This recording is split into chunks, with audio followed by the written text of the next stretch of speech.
Bien. Bonsoir à toutes et à tous. Permettez-moi d'abord, au nom de l'Union départementale Force ouvrière de la Dordogne, de vous adresser mes meilleurs vœux pour cette année 2014.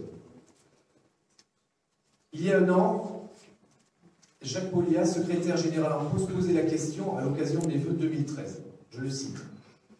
2013 sera-t-elle une année de lutte contre l'austérité et de remise en cause de nos droits sociaux au prétexte du coût du travail?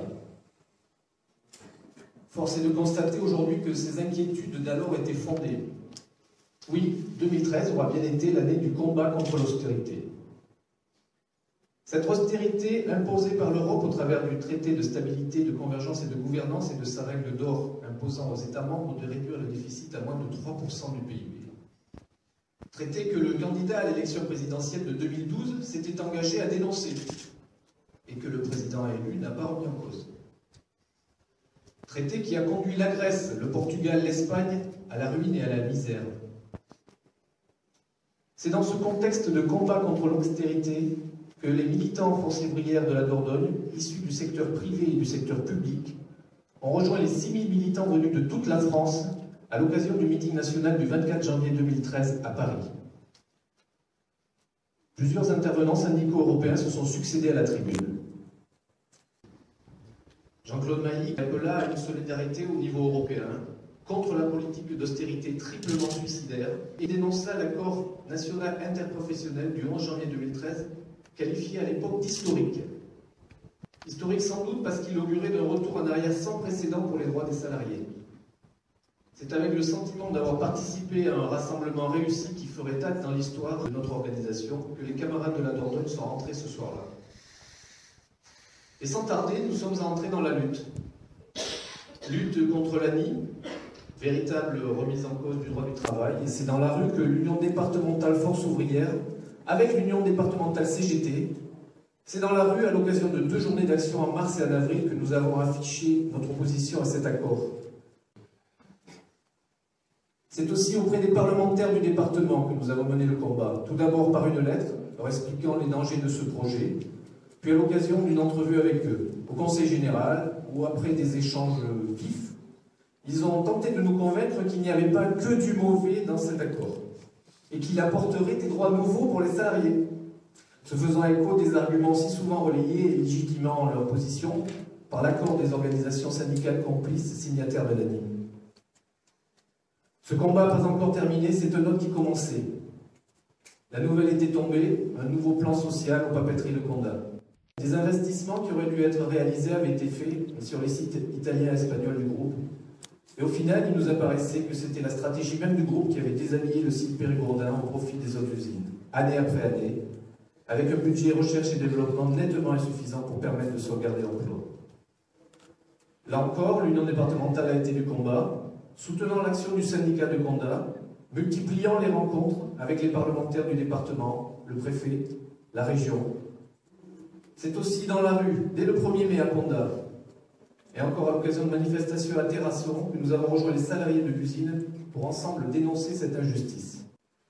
C'est jusque dans le bureau du directeur du site, où avec le soutien de la Confédération et la venue de Stéphane Lardy et Albéric Deplanque, nous avons accompagné les élus Force ouvrière de Condat.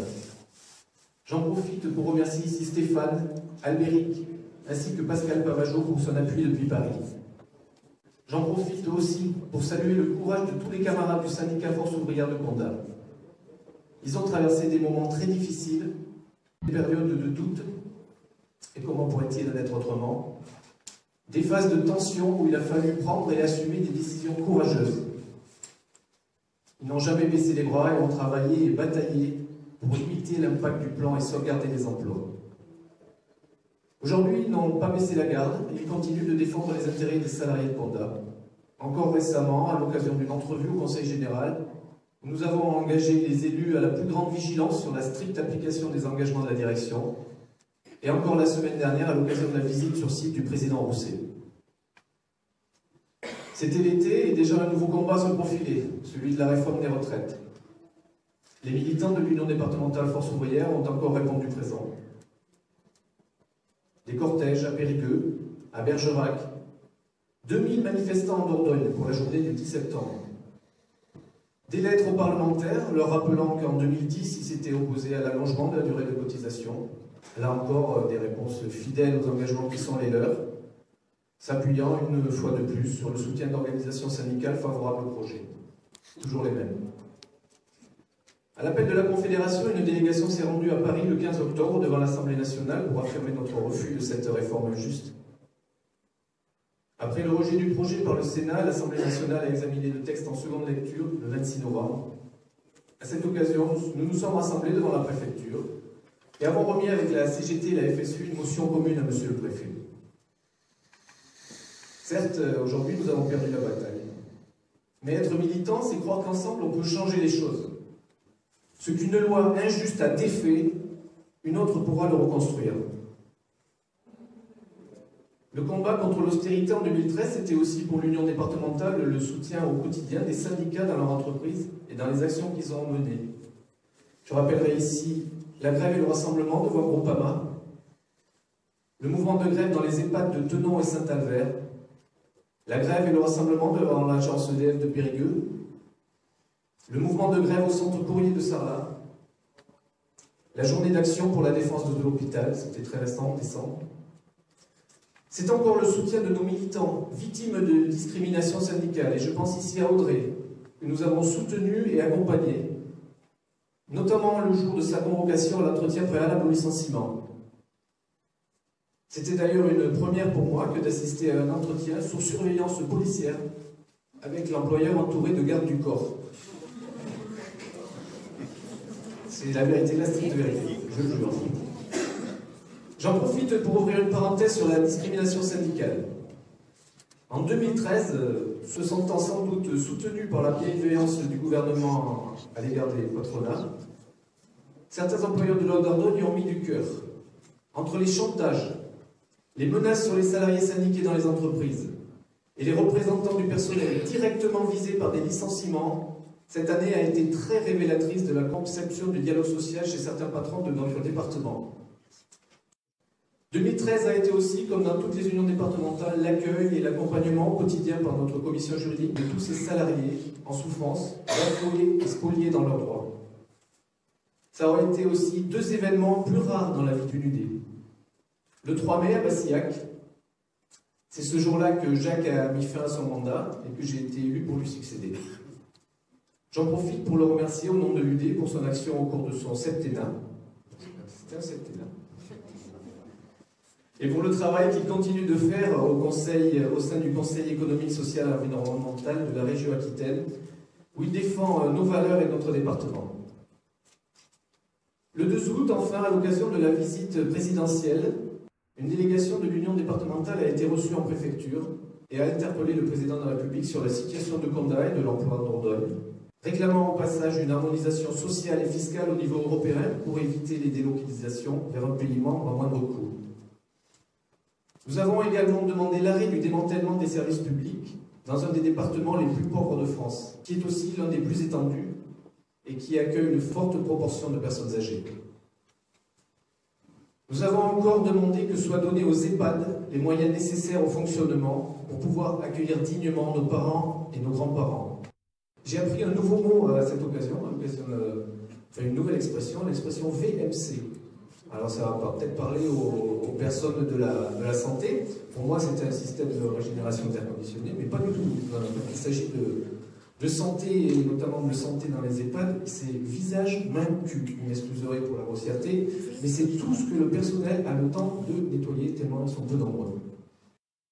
Nous avons attiré son attention sur la situation du centre hospitalier de Sarlat, demandant au passage d'arrêter de considérer les patients comme des marchandises, l'hôpital comme une entreprise, et de le réhabiliter dans sa mission d'accès aux soins pour tous.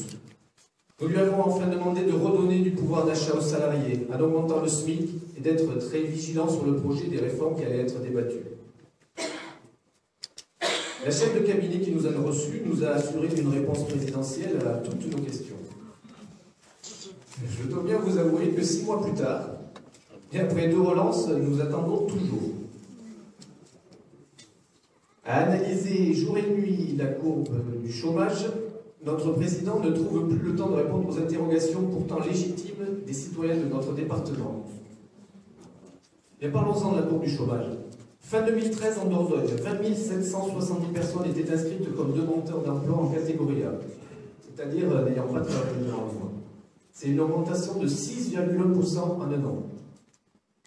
Sur ces 20 770 personnes, un quart sont âgés de plus de 50 ans, catégorie qui augmente également de 10%, et 16,5% ont moins de 25 ans. Le chômage de longue durée, c'est-à-dire le nombre de demandeurs inscrits depuis plus d'un an, représente 40% du nombre total de demandeurs et a augmenté lui aussi de près de 11%.